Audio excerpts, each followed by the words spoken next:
ter estado antes, né? Mas não foi possível. Deus sabe de todas as coisas, né? Quero aqui agradecer o pastor Jonathan pelo convite. E eu já estava ficando um pouco constrangido, né? Porque ele me convidou com tanta alegria para estar com os irmãos, e sempre não dava certo de eu vir. E aí dessa vez ele esteve lá, falou: que dia o senhor vai? Não vou mais deixar você marcar o dia mais não, vamos marcar logo. Falamos quinta-feira, então tá bom. E quase que ainda não ia dando, porque aconteceu algo, e até mandei uma mensagem, mas falei: não, mas não está descartado. E deu certo em estar hoje aqui, graças a Deus, tá? Quero agradecer a ele por essa oportunidade e saudar a esposa, cunhada, toda a membresia dessa igreja por nos receber. Aqui está minha esposa, pastor Inúvia, Magno Júnior, né, meu filho. Viemos ali do bairro Ipanema. Estamos morando ali já há 8 anos. Somos pastores da igreja Casa da Bênção já há um bom tempo. Estamos ainda sem pastorear, mas esse mês ainda nós estaremos assumindo uma igreja ali em Cidade Ocidental, né? Estava ali trocando os nomes das cidades, né? Minha esposa me corrigiu. Mas eu gostaria nesta noite que você abrisse a sua Bíblia no capítulo 15 de Lucas, onde a gente tem uma palavra nesta noite. Talvez não seja uma palavra que você esperava receber, mas uma palavra que com certeza falará ao seu coração, assim como falou no meu, eu creio.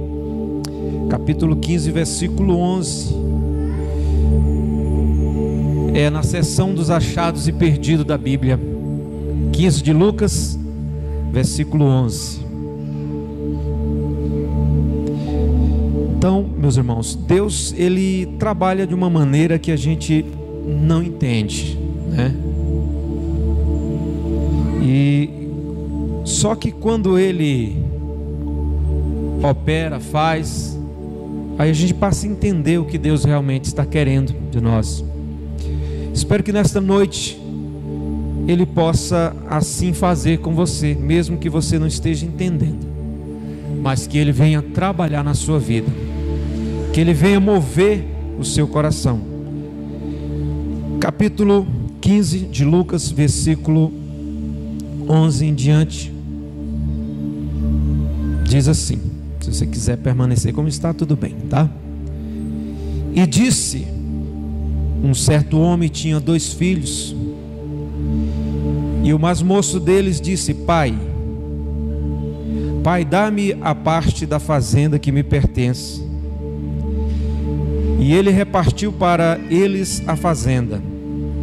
E poucos dias depois, o filho mais novo, ajuntando tudo, partiu para uma terra longínqua e ali desperdiçou a sua fazenda, vivendo dissolutamente. E havendo ele gastado tudo, houve naquela terra uma grande fome, e começou a padecer necessidades. E foi e chegou-se a um dos cidadãos daquela terra, o qual o mandou para os seus campos a apacentar porcos. Desejava encher o seu estômago com as bolotas que os porcos comiam, e ninguém lhe dava nada. E caindo em si disse: quantos trabalhadores de meu pai têm abundância de pão, e eu aqui padeço de fome. Levantar-me-ei e irei ter com meu pai, e dir-lhe-ei: Pai, pequei contra o céu e perante ti, já não sou mais digno de ser chamado teu filho. Faze-me como um dos teus trabalhadores. E levantando-se foi para o seu pai, e quando ainda estava longe, viu o seu pai e moveu de íntima compaixão, e correndo lançou-lhe o pescoço e o beijou. E o filho lhe disse: pai, pequei contra o céu e perante ti, já não sou digno de ser chamado teu filho. Mas o pai disse aos seus servos: trazei depressa a melhor roupa e vestilho, e ponde-lhe um anel na mão e sandálias nos pés, e trazei o bezerro cevado e matai. Comamos e alegremo-nos, porque este meu filho estava morto e reviveu, tinha-se perdido e foi achado. E começaram a alegrar-se. E o seu filho mais velho estava no campo, e quando veio e chegou perto da casa, ouviu a música e as danças, e chamando um dos servos, perguntou-lhe: que era aquilo? E ele disse: veio o teu irmão e o teu pai, e matou o bezerro cevado, porque o recebeu são e salvo. Mas ele se indignou e não queria entrar. E saindo o pai com ele, mas ele respondendo lhe disse ao pai: eis que te sirvo há tanto tempo, há tantos anos, sem nunca transgredir os mandamentos, e nunca me deste um cabrito para alegrar-me com os meus amigos. E vindo, porém, este teu filho, que desperdiçou a tua fazenda com as meretrizes, matar-te-lhe o bezerro cevado. E ele lhe disse: filho, tu sempre estás comigo, e todas as minhas coisas são tuas, mas era justo alegrarmos-nos e regozijarmos, porque este teu irmão estava morto e reviveu, e tinha se perdido e foi achado. Espírito de Deus, fale conosco, toma a direção, meu Pai, desta palavra. Deus, fala aos corações de cada um, é o que nós te pedimos, e fica conosco no nome de Jesus. Amém. Meus irmãos, estamos diante de algo que Jesus falou quando ele estava em um certo lugar, e as pessoas, eles estavam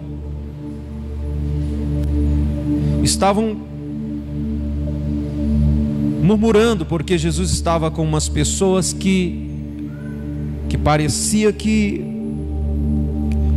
não tinham o direito de salvação, direito de ouvir Jesus. E aqui se fala neste capítulo de 3 coisas que se perderam. Alguém perdeu uma ovelha, pastor.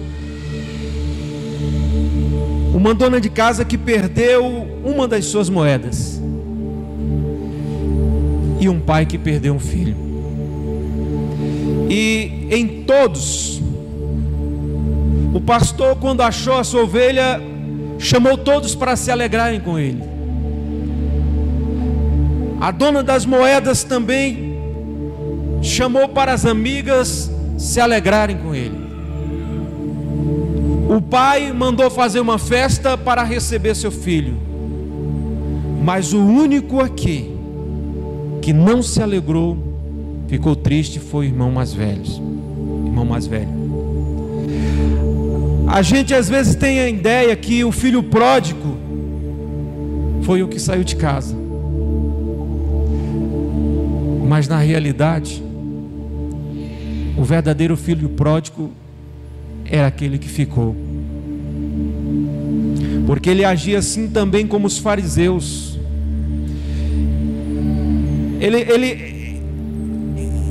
Ele não queria perdoar o irmão, ele não tinha a alegria, porque o irmão voltou para casa. Então o filho mais velho, ele não se alegra porque seu irmão volta, mas ficou zangado. E hoje em dia nós temos muitos pródigos, muitos filhos mais velhos dentro das igrejas. Muitos estão guardando rancor no seu coração, estão guardando aquilo que Deus queria que eles tirassem do seu coração, a mágoa, a tristeza, o sofrimento, enquanto que muitos considerados filhos pródigos estão vindo e estão caminhando na fileira para o céu. No meio dessa festa do encontro, do resgate da salvação, há uma voz que destoa, e essa voz é a voz do irmão, o irmão mais velho, porque ele não se alegra com o seu irmão. O filho mais velho, ele está triste porque o pai recebeu o filho pródigo com alegria. O filho mais velho, ele está irado porque o pai, ele é misericordioso. O filho mais velho, ele está do lado de fora, enquanto o filho pródigo está dentro da casa do pai.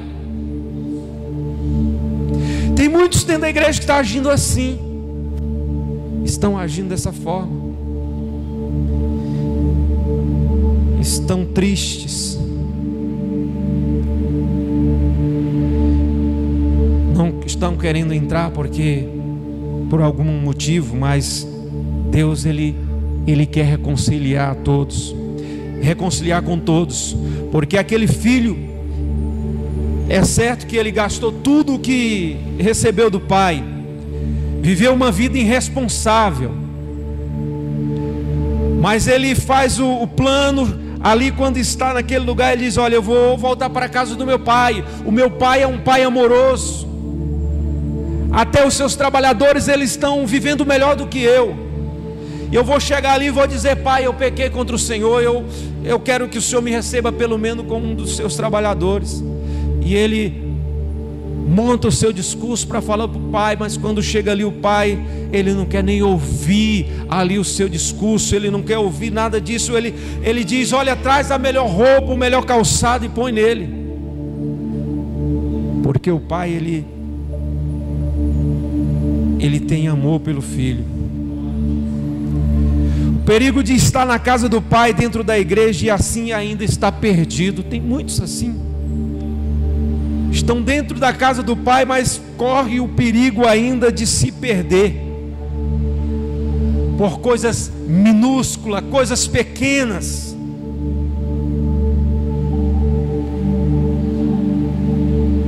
Esse filho, ele representa os escribas e os fariseus que se consideravam santos e desprezavam os outros. Quantos estão dentro das igrejas hoje e despreza aquele que Deus não despreza? Muitas pessoas vivem dessa forma. Devemos tomar cuidado para não agir assim, porque Deus ele não se alegra com isso. Pessoas que dizem que ama as almas, ama as pessoas, mas na realidade, na hora de demonstrar com atos, com ação, não demonstram. Preferem ficarem ressentidas, se esconderem. Esse filho, ele representa aquele que estão dentro da igreja, obedecendo às leis, cumprindo os deveres, sem se enveredar pelos outros pecados, pelos corredores escuros do mundo, e ainda assim podem estar perdidos. Muitos que não pecam outros tipos de pecado. Devemos lembrar daquele jovem que um dia Jesus, com sua comitiva, passando em um certo lugar, ele diz: bom mestre, o que farei para ser salvo? Eu quero acompanhar o Senhor.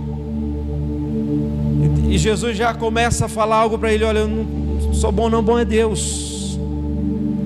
Ele disse: olha, obedece os mandamentos. Ele disse: oh Senhor, eu faço isso desde criança, eu faço isso desde que eu sou criancinha, eu obedeço os mandamentos. Então honra teu pai e tua mãe. Ele disse: isso eu sei de cor e salteado, Senhor, eu faço isso todos os dias. E Jesus, olhando para a alma daquele homem, ele vê o que realmente ele se apegava, o que realmente ele estava, o que ele amava. Jesus disse assim: então você vai, vende tudo e segue-me, e você vai ter um tesouro no céu. E a Bíblia diz que aquele jovem entristeceu-se, deu as costas para Jesus e foi embora. Nunca ninguém deu as costas para Jesus e saiu feliz. Nunca alguém deu as costas para Jesus e essa pessoa saiu alegre e feliz. Então tem muitas pessoas dentro das igrejas assim, obedece tudo, faz de tudo, é dizimista, é ofertante, faz muitas coisas, porém na hora de fazer o necessário não faz. Maria estava preocupada quando Jesus veio visitá-la, ela e seus irmãos, irmã de Lázaro, e ela está preocupada e trabalha e corre para cá e para lá, e Maria está aos pés de Jesus. Marta que está preocupada na realidade, e ela um momento ela chama a atenção de Jesus: Senhor, o Senhor não se importa de eu ficar só eu servindo aqui? Manda que Maria me ajude. E ele disse: olha, Marta, Marta, você está preocupado com muitas coisas, mas uma só é necessária. E Maria, ela escolheu a melhor parte. Tem muitas pessoas assim, e mesmo dentro da igreja pode estar perdido, irmãos. Devemos fazer sempre um exame na nossa consciência para ver se nós não estamos dessa forma, porque o dia a dia vai nos deixando acostumado com as coisas, e quando penso que não, a gente está vivendo coisas que não é para a gente viver. Aquele filho todos os dias estava com o pai, mas ele estava tão acostumado que ele não olhava para as coisas mais importantes, que era o amor, o perdão. Ainda há alguns que vivem dentro da igreja, mas desobedece os 2 mandamentos principais: amar o próximo a si mesmo e Deus acima de todas as coisas. Aquele jovem, ele desrespeitou o pai, porque naquele momento ele não quis reconciliar com seu irmão. Ele não perdoou o pai por haver recebido o filho pródigo, não perdoou seu irmão. Ele não perdoou o pai que representava Deus. Há pessoas que estão na igreja, mas não têm o amor de Deus nem pelos perdidos. Estão na igreja, mas não amam os irmãos. Então quem não ama o seu irmão, o seu próximo, ele perde o amor do pai. Ele perde o amor do pai, porque naquele momento ele não perdoa o seu irmão e também fica zangado com o pai. Ele não perdoa nenhum e nenhum outro.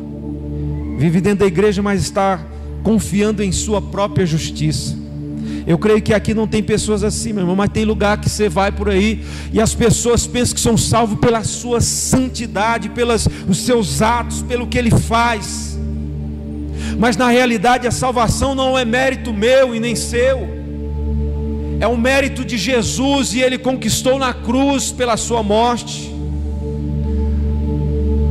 Não é o que eu uso, que eu deixo de usar, que vai me salvar. Não é porque eu sou santo, não é porque eu tenho o cabelo assim assado, porque eu visto uma roupa assim assado. Não, é pelo sacrifício de Cristo. E ele olhava para a sua própria santidade e se considerava superior ao seu irmão. Quantos hoje não estão vivendo assim, sentindo-se superior aos outros? Ele era veloz para ver o pecado do seu irmão, mas não enxergava os seus próprios pecados. Ele era cáustico em condenar o seu irmão, enquanto via a si mesmo como um padrão de obediência. Eu sou o cara, eu sou santo, né? Ele pensava assim. Os fariseus, eles definiam o pecado em termos de ações exteriores e não em atitudes íntimas. É tão tanto que eles oravam no meio da rua pensando que aquilo era alguma coisa. Um certo dia Jesus ele conta uma história que está um publicano orando e um fariseu, e diz que o publicano ele nem se atrevia a olhar para cima, mas ali gemia orando ao Senhor. E o fariseu diz assim: obrigado, Senhor, que eu não sou como esse publicano, como esse pecador. Obrigado, Senhor, que eu não sou como aquele irmão. Obrigado, Senhor, porque eu sou o cara. Eu entrego meu dízimo tantas vezes por semana, tantas vezes por mês, porque eu não faço o que ele faz. E Jesus, ao terminar de contar a história, ele diz, meus irmãos, que aquele que se humilhou, ele foi justificado, e aquele que se exaltou, ele não foi justificado. A Bíblia diz que, Tiago falando, ele diz que aquele que se exalta, ele será humilhado, mas aquele que se humilha, ele será exaltado. Com Jesus é assim, ele diz que o maior não é aquele que é servido, mas aquele que serve. Jesus, ele inverte a ordem do que o mundo vê, da maneira que o mundo age. Então ele era veloz para ver isso. Os fariseus eram dessa forma. Como o profeta Jonas, né? Esse filho mais velho obedecia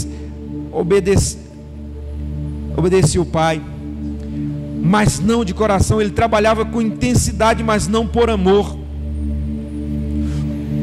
O profeta Jonas, ele queria que Deus matasse todo mundo em Nínive, e ele ficou ressentido, porque Deus não matou aquelas pessoas. Mas quando ele vai para debaixo de uma planta e que Deus mata aquela planta, ele ficou irado, né? Ficou muito zangado. Quem é que tem mais valor, né? Se é uma pessoa, se é uma árvore? Então esse filho estava assim também. Vive dentro da igreja, mas não é livre. Infelizmente tem muito isso, irmão. Conheço pessoas assim, dentro da igreja, mas não são libertos. Eu falava ontem, ali na igreja onde eu estava, que há muitas pessoas que estão vivendo na igreja e nem conhecem mesmo a Deus. Muitos não conhecem mesmo nem a Deus, porque vive como se fosse um estranho dentro da igreja. Ele não vive como livre, mas como escravo. Sua religião é rígida. Ele obedece por medo ou por receber elogios. Faz coisas certas com motivação errada. Sua obediência não provém do coração. Quer dizer, eu vou fazer isso porque eu quero ser visto. Olha, eu lembro de Safira e Ananias. O que eles queriam fazer era certo, mas a motivação era errada.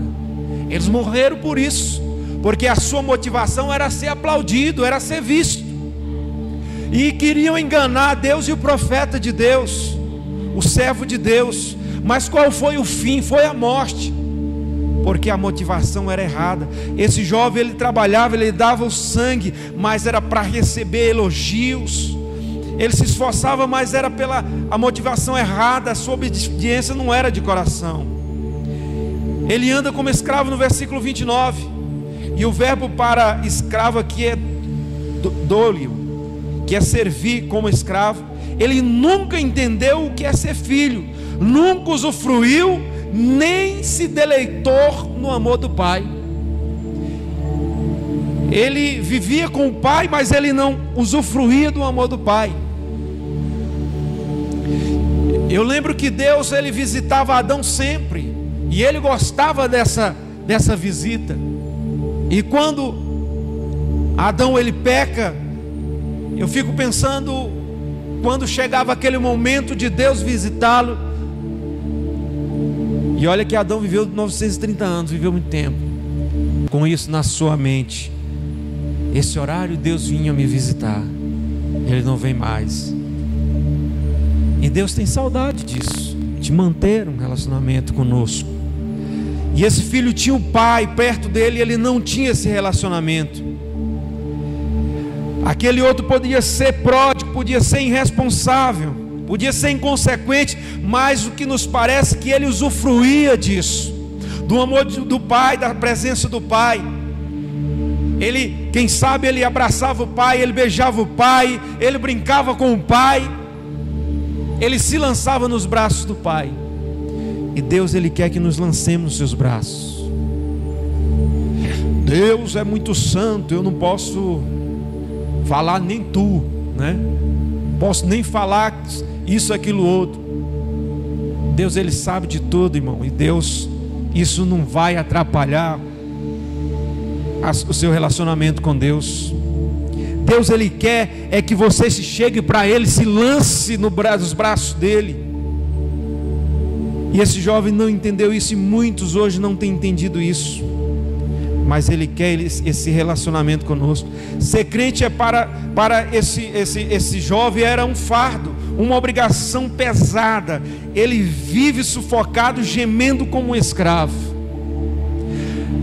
Muita gente não entendeu isso ainda, que servir a Deus é ser livre. Tem gente que vive assim, você olha para ele, se falta dizer, aquele irmão já não vive mais nessa vida, né? Aquele irmão já não vive mais nessa vida, já está quase como um fantasma, né? Por quê? Porque ele quer mostrar isso. E foi uma das coisas que Jesus mais condenou nos fariseus: querer ser aquilo que eles não eram, mostrar aquilo que não era. Deus sabe de tudo. Ele conhece. Salmo 139 nos fala que Ele conhece tudo. Ele sabe quando você vai sentar, quando você vai levantar, o que você vai falar. Daqui a pouco Ele já sabe. O seu levantar, o seu deitar. Então não tenho que esconder de Deus. Então o que é que eu tenho que viver? Viver livre. Eu não preciso fingir para Deus, eu não preciso fingir para aqueles que estão perto de mim que eu sou uma coisa e não sou, se na realidade Deus sabe tudo, até as minhas mais escondidas motivações, Ele conhece. Então, meu irmão, e esse filho, ele não entendeu isso. Ele vivia gemendo, servindo o Pai, mas gemendo. Está na igreja, mas não tem prazer. Obedece, mas não com alegria. Está na casa do Pai, mas vive como escravo. Vive dentro da igreja, mas está com o coração cheio de amargura. Aqui eu sei que não tem, pastor, isso, mas em alguns lugares tem. Irmão que na mesma igreja não fala com outro, né? Irmão vem por aqui, ele corta por acolá, né? O irmão vai para o outro lado, ele vai para o outro, não quer encontrar, não quer conversar, não quer se reconciliar com o seu irmão. A Bíblia diz que a coisa é tão séria que se você vai entregar a sua oferta no altar e você tem alguma coisa contra o teu irmão, você deixa a sua oferta lá e vai se reconciliar com o teu irmão e depois vem e oferta. Não quer dizer que porque você tem um problema você não oferta, não, você tem que ofertar, mas primeiramente você tem que se reconciliar, porque senão isso vai servir para a igreja e tudo mais, mas isso aí não vai servir para você.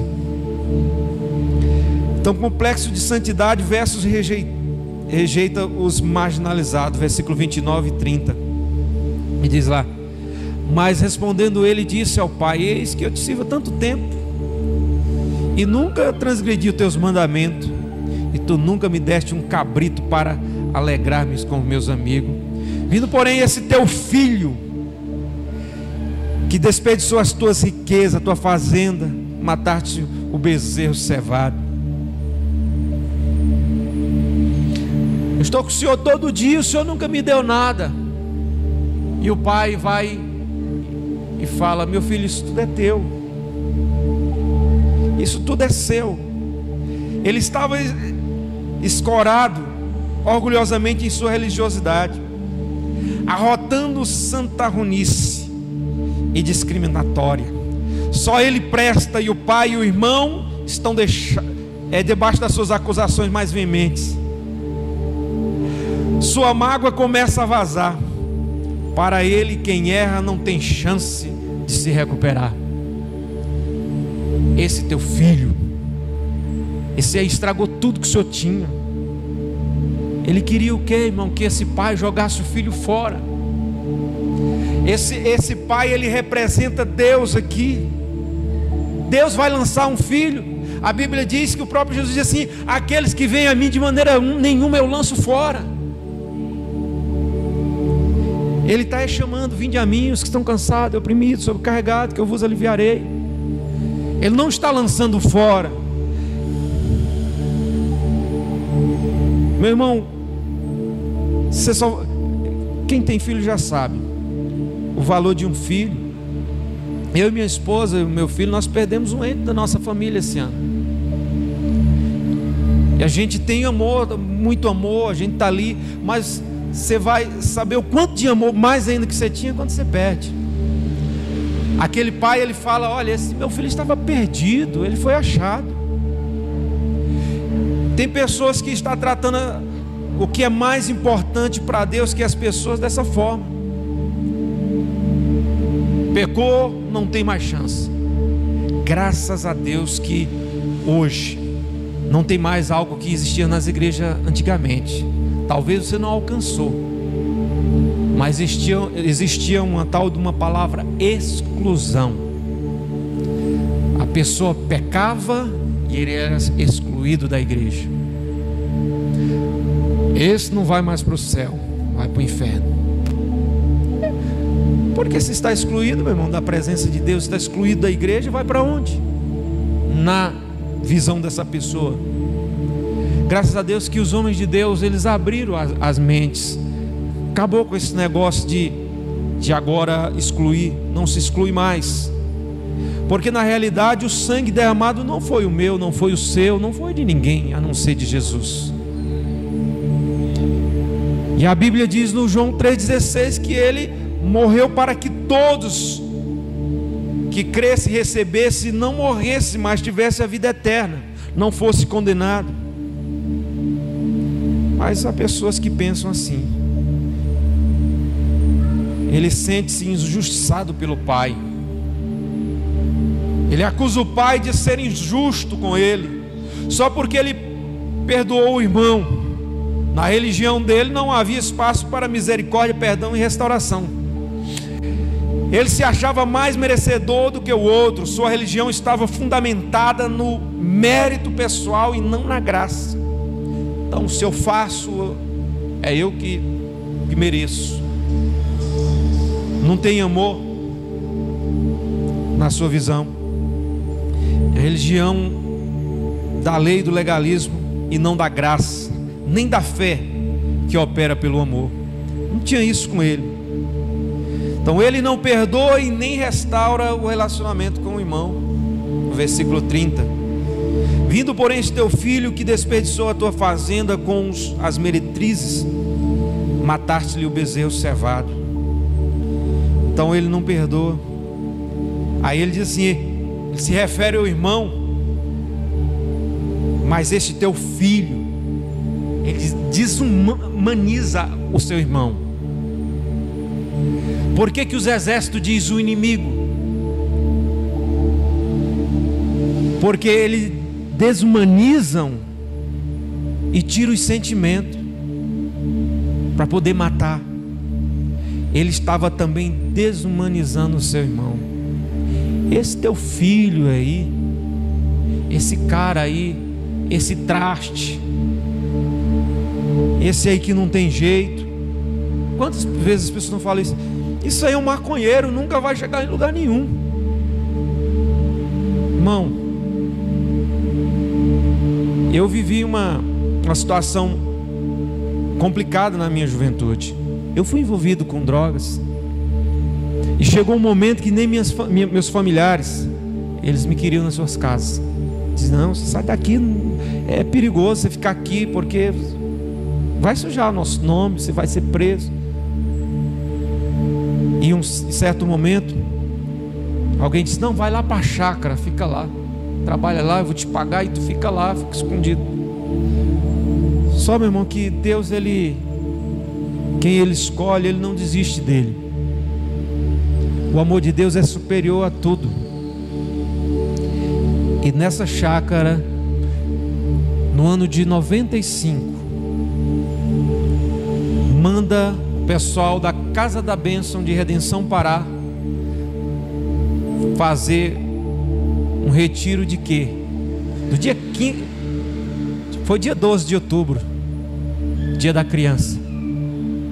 E ali alguém pregou para mim, me convidou para ir na igreja.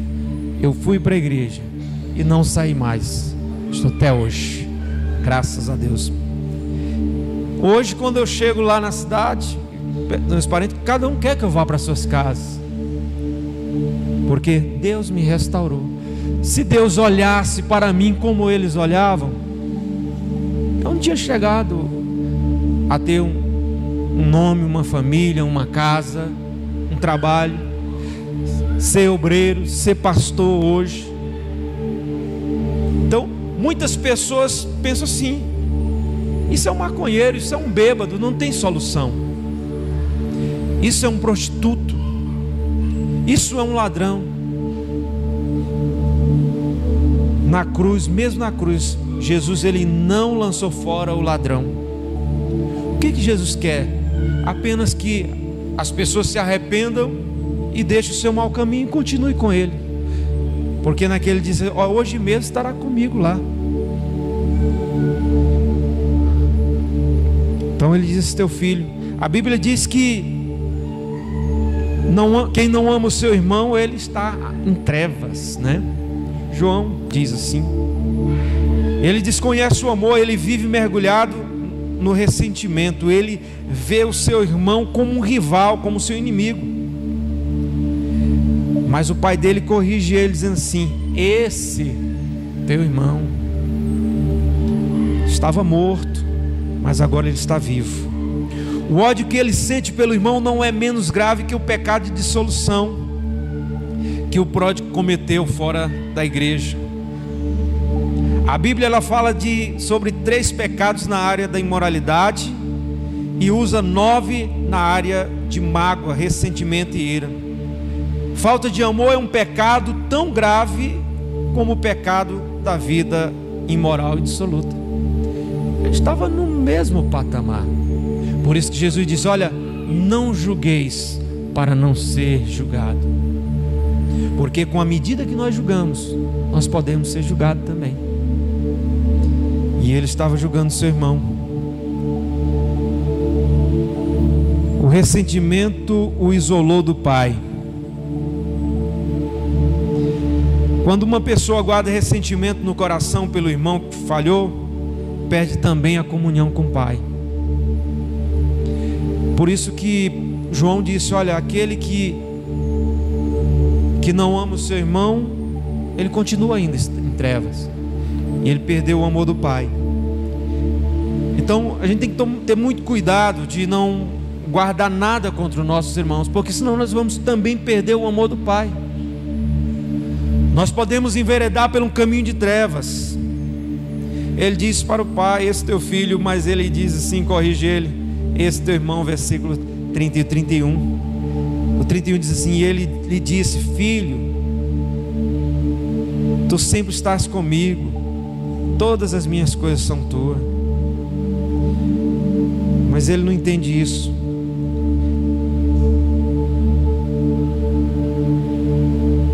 Vive dentro da igreja na presença do pai, mas anda como solitário. Versículo 31. Porque tudo era dele também, mas ele não usufruía disso. Ele anda sem alegria, sem amor, sem prazer. Vive na casa do pai, mas se sente escravo. Está na casa do pai, mas não tem comunhão com o pai. Tem muita gente assim, e a gente tem que ter cuidado com isso. Quantos estão na igreja, mas nunca sentem o amor de Deus, a alegria da salvação, o prazer de pertencer a Jesus, a doçura do Espírito Santo? Não conhece. Vive como órfãos, sozinhos, curtindo uma grande solidão e insatisfação dentro da casa do Pai. como diz alguns, parece que foi batizado na água do limão, no vinagre, né? Vive com a cara ruim, vive triste, porque não descobriu a doçura de Deus, do Espírito Santo, vive escravizado por esses sentimentos. Vive dentro da igreja, mas não se sente na casa do Pai. Ele era rico, mas estava vivendo na miséria. Muitos hoje estão vivendo no cristianismo pobre. Vive sem alegria, sem banquete, sem festa na alma, trabalhando, servindo, mas sem alegria. Pobre espiritualmente, está ali por uma obrigação. Se eu não for, o pastor vai me degolar. Se eu não fizer isso, o meu líder vai me tirar da função. Não, irmão, não é assim. Você tem que fazer por amor para Deus. Deus não quer nada por obrigação. Com Ele ou é tudo ou nada. Ou você serve com o coração, com a vida completa, ou então para Ele não serve. Porque tem gente que aceita e recebe Jesus na sua vida, faz uma nova aliança, tudo é de Jesus, mas tem uma partezinha no meu coração que só eu posso mexer. Lá na minha casa tem vários cômodos, mas na minha estante Jesus mexe lá não. Lá tem uns vinhos bonitos de 10, 12 anos, sei lá. Tem uma bebida que me trouxeram do Nordeste. Lá no meu quarto tem algo guardado lá. Jesus não entra lá não. Tem gente assim, que a vida toda é de Jesus, tudo é de Jesus, mas tem alguma coisa que ainda atrapalha. Então, ele era rico, mas vivia uma vida triste. Então, Jesus, olha, Deus nos dá uma vida de abundância. João 10:10. Deus tem rios de água viva. João 7:38. Deus tem as riquezas insondáveis do Evangelho. Efésios 3:14. Deus tem uma suprema grandeza de seu poder. Efésios 1:19. Deus tem a paz que excede todo entendimento. Filipenses 4:7. Deus tem alegria indizível e cheia de glória. 1 Pedro 1:8.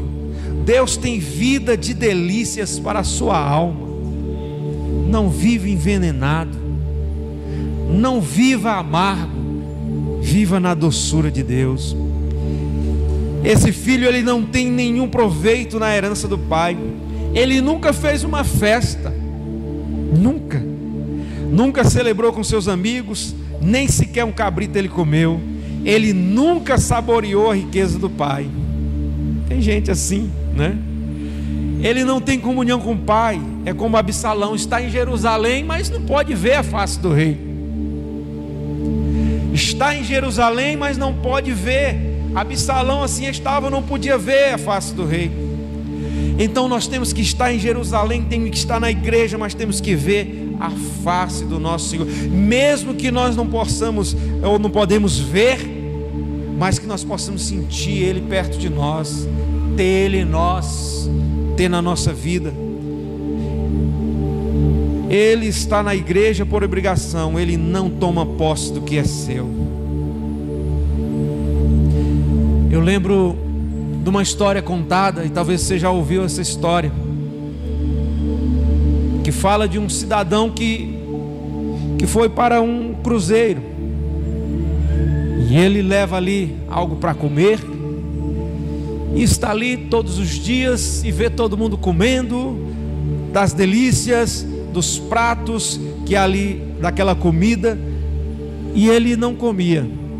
E ele tinha um dinheiro e guardou. Ele pensou assim com ele: no último dia eu vou fazer uma boa refeição, eu vou comer dessa comida. Só que ele ficou sabendo que tudo aquilo estava incluso na passagem. Qual é a moral da história? É que tem gente na igreja vivendo assim. Tudo está disposto para ele, mas ele está vivendo de migalha. Não está vivendo o melhor de Deus, não está recebendo de Deus o que Deus tem. Está como esse jovem, esse filho mais velho. está vivendo em migalha, está vivendo um outro evangelho, está vivendo um outro pensamento, enquanto que Deus tem tudo para você, para mim, para você. E muitos de nós temos vivido uma vida diferente daquilo que Deus tem para nós. Mas que hoje, a partir de hoje, se houver, não estou dizendo que tem aqui, né, mas por aí tem muita gente aí afora, dessa fora. Se houver, que nós possamos ter um entendimento diferente a partir de hoje. Não ser um pródigo dentro da igreja. Não deixar de viver o melhor de Deus para nossas vidas, porque Deus tem o melhor para nós. Ele diz que se nós quisermos, Isaías ele diz isso, Deus diz para Isaías, se nós quisermos, nós poderemos comer o melhor dessa terra, comer o melhor dessa terra, e ainda a vida eterna no porvir. Então, o mesmo pai que saiu ao encontro do filho pródigo para abraçá-lo, sai para reconciliar com o filho mais velho. Eu com meus filhos, em algum momento alguém falou, eu tenho mais preferência por um filho do que outro. Eu sempre falei, não, eu amo todos iguais. E a maioria dos pais são assim. E Deus não é diferente, Ele ama todos iguais. E esse pai, representando Deus aqui, o mesmo pai que abraçou aquele filho que errou, ele estava disposto a reconciliar e abraçar também aquele filho, o filho mais velho, como está no versículo 31. E ele disse, filho, tu sempre está comigo e todas as minhas coisas são tuas, mas era justo alegrarmos-nos e regozijarmos-nos, porque esse teu irmão estava morto e reviveu, tinha se perdido e foi achado. Então o remédio para esse filho era o mesmo para o outro mais velho, que era confessar o seu pecado. Então Deus nos ensina que o remédio para o pecado, tanto faz qual for o pecado ou a mágoa que tivermos, é confessar e deixar, que nós alcançaremos a misericórdia. Mas ele ficou do lado de fora, agora perdido dentro da casa do Pai. Não fique do lado de fora, venha desfrutar da festa que Deus preparou para nós. Fique sobre os seus pés, feche os seus olhos.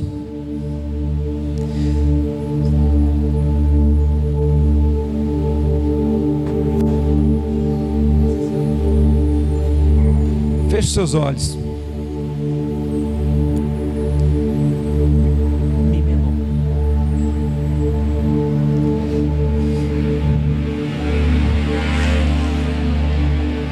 Aleluias. Não, pô, aleluias. Meu orgulho me tirou. Pode ser o mi menor. Meu orgulho me tirou do jardim, tua humildade colocou jardim em mim. Se eu vender tudo que tenho em troca do amor, eu falharia.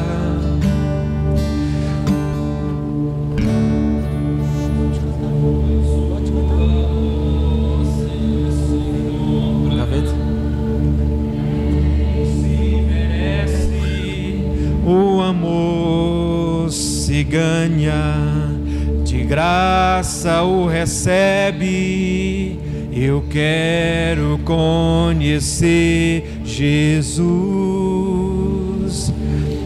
Eu quero conhecer Jesus. Meu amado é o mais belo entre milhares e milhares. Meu amado é o mais belo entre milhares e milhares.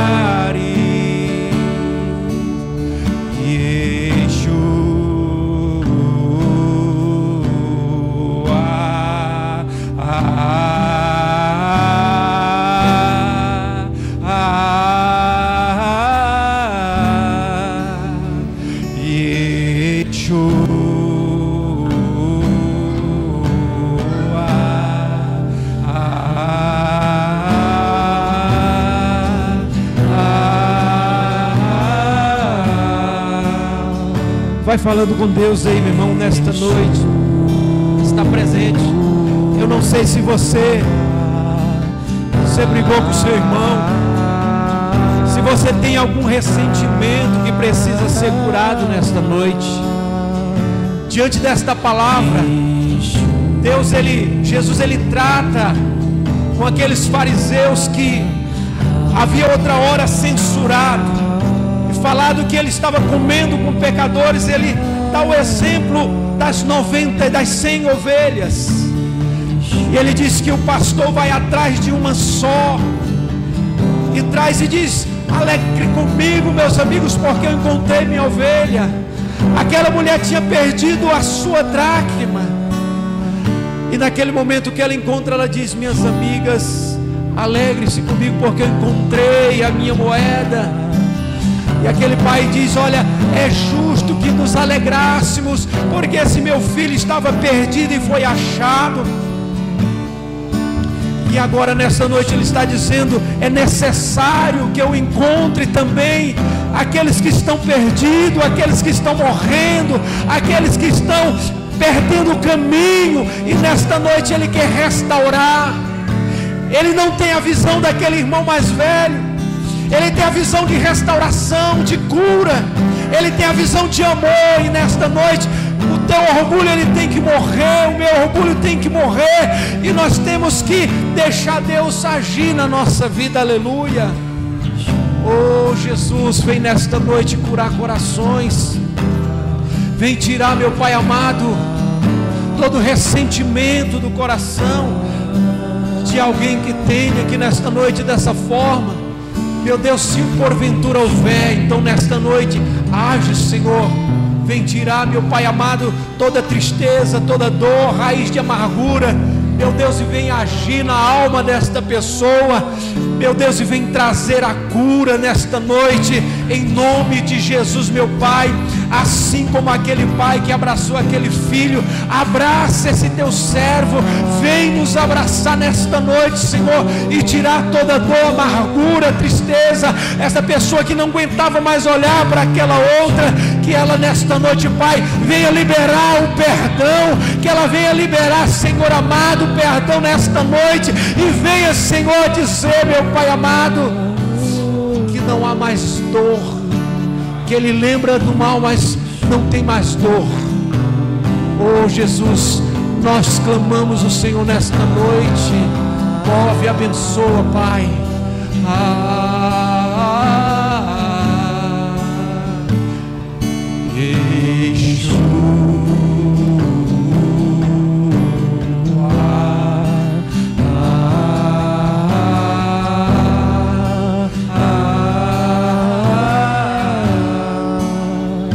Meu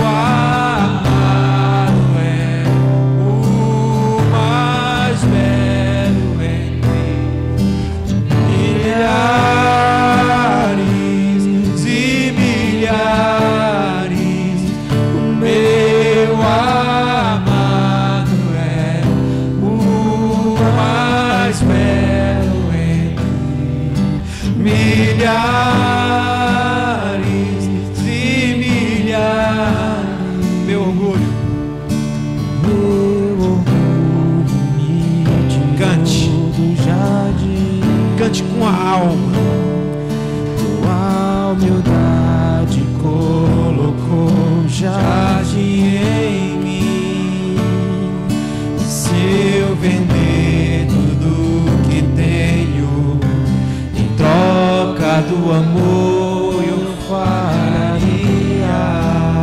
Oh Jesus, vem nesta noite, Senhor, trazer o bálsamo, pois o amor, se houver ferida, Senhor, sara. Senhor, nesta noite, Senhor, nós te pedimos, Deus, vem, Senhor, agir. Oh, rabacandarabalabacharabatacaxai, rebalabassubiandaramadabia subia. Ah, Senhor, abre os céus nesta noite sobre este lugar, Senhor. Meu Deus, vem trazer, meu Pai amado, o óleo do Teu Espírito, Senhor.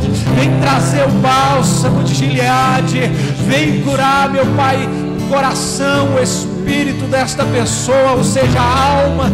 Deus, que nós possamos sair daqui, meu Pai, melhor do que entramos aqui, Senhor, porque nós acreditamos, Senhor, que o Teu amor, Ele, meu Pai amado, é grandioso, é infinito, meu Pai, e não há pecado que o Senhor não perdoe, que não há mágoa que o Senhor não cure, e que nesta noite, Pai, os nossos irmãos, nós voltemos para nossas casas, Senhor, mais leves, Senhor, meu Deus amado, leves, e aqueles, meu Pai, que tem algo contra alguém ou alguém com ele tem a oportunidade, Senhor, de se reconciliar, Senhor, em nome de Jesus, Pai. Nós declaramos, Pai, pelo poder do Teu nome, Senhor, a cura, Senhor. Abençoa, Senhor. Não queremos ser, meu Pai, legalistas, não queremos ser, meu Pai, juízes dos nossos irmãos, mas queremos, Senhor, nos colocar na mesma condição de pecadores remidos, pecadores, Senhor, que reconhecemos que nada somos, nada temos, meu Deus, mas que o Senhor nos ama. Então que nesta noite, Pai, o Senhor vem tomar nossas vidas e nos abençoar. É o que nós te pedimos, Pai. Eu agradeço no nome de Jesus. E eu volto a palavra para o pastor Jonathan, agradecendo. Podem sentar na presença.